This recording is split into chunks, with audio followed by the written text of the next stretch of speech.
In the news this week, an Anglican minister tells Christians to pray that Prince George will grow up to be homosexual. Australia's parliament redefines marriage but opts not to protect free speech. And an Oxford college rejects calls for gender-neutral toilets.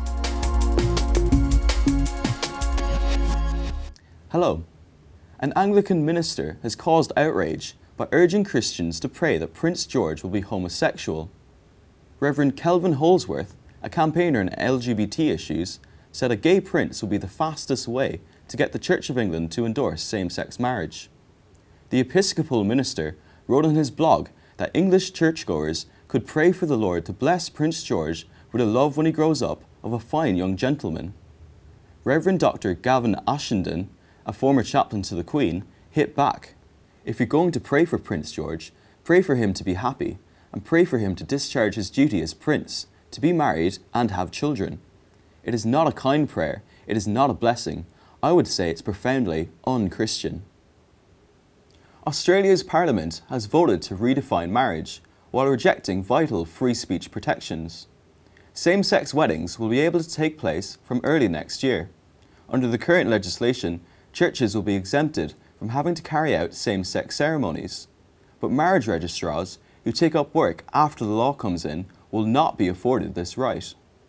Australia's Coalition for Marriage group accused MPs of having a disregard for the freedoms of Australians.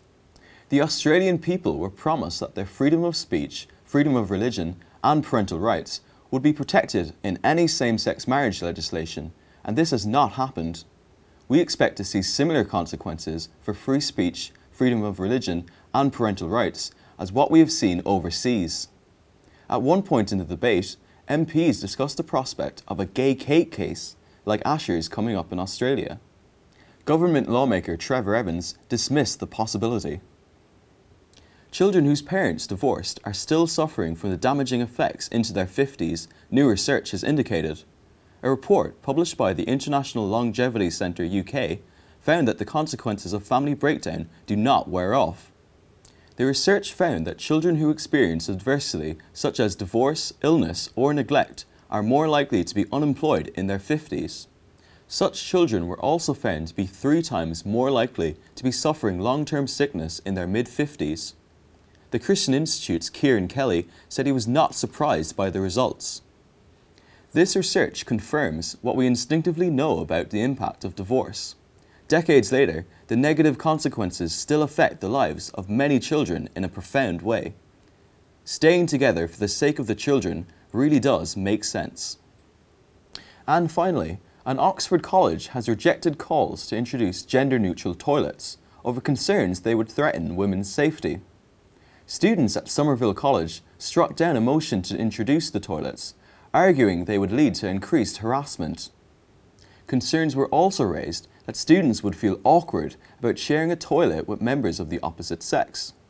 A number of students said they did not want the vote to be made public, fearing they would be labelled transphobic.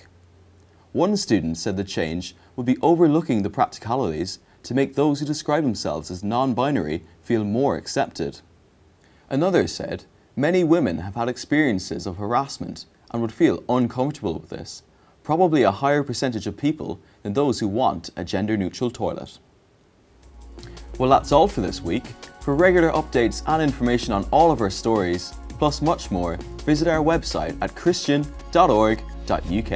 Until next time, goodbye.